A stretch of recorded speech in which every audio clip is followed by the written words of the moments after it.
Musim panas 2025 di kalender sepak bola ini adalah masa yang disebut para penggemar sebagai bulan gila. Bukan karena cuacanya, tapi karena klub-klub top Eropa berubah menjadi pemburu yang lapar, bersiap memburu pemain incarannya dengan amunisi paling mematikan, yaitu uang.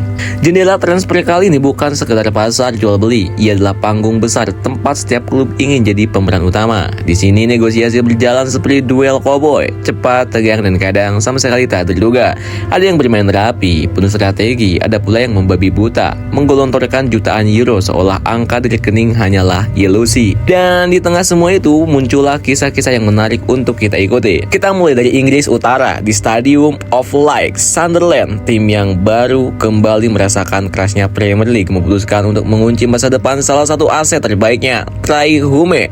Bek muda ini bukan sekedar pemain bertahan, dia adalah simbol harapan bagi fans, benteng terakhir yang jarang goyah, pemain yang selalu siap melakukan tackle krusial di saat genting. Kontrak baru ini memberi pesan jelas, Sunderland tidak mau jadi penggembira, mereka ingin bertahan, bahkan berkembang di kasta tertinggi.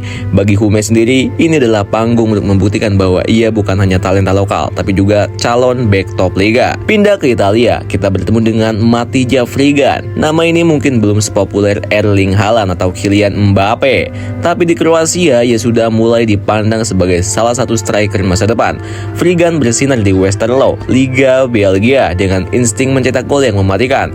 Awalnya Rangers dari Skotlandia tampak menjadi pelabuhan berikutnya, tapi Parma bergerak cepat, menebusnya seharga 10 juta euro.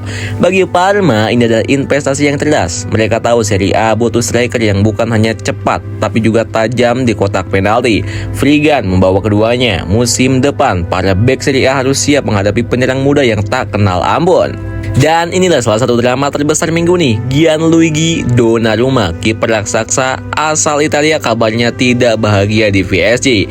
Agennya menuduh manajemen klub memberikan nol respect pada sang penjaga gawang. Kabar ini langsung menjadi santapan empuk media, dan seperti biasa klub-klub besar Premier League mulai memasang radar.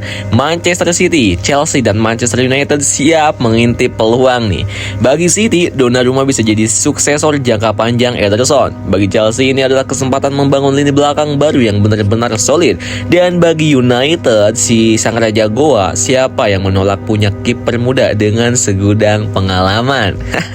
Tapi transfer Donnarumma bukan sekedar soal teknis. Ini adalah pernyataan klub yang berhasil mendapatkan akan mengirim sinyal ke seluruh Eropa bahwa mereka bisa merebut salah satu aset paling berharga PSG. Di Turin, situasinya berbeda. Dusan Vlahovic, striker yang dulu dielu-elukan sebagai penerus striker legendaris, kini berada di persimpangan jalan. Rumor transfernya sudah beredar berbulan-bulan, tapi nyatanya ia masih di Juventus.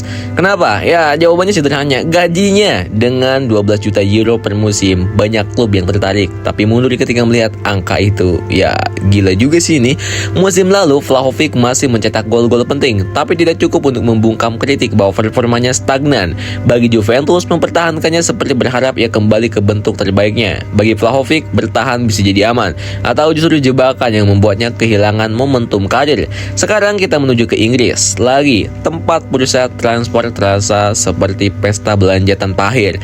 Bournemouth membuat langkah berani, 26 juta pound sterling untuk Amin Adli dari Bayer Leverkusen. Transfer ini memicu efek domino. Brentford dan Newcastle ikut terlibat, saling mengatur strategi untuk menambal posisi yang ditinggalkan pemain mereka. Kalau kita rangkai semua cerita ini, satu benang merahnya jelas. Sepak bola modern tidak lagi hanya soal strategi di lapangan.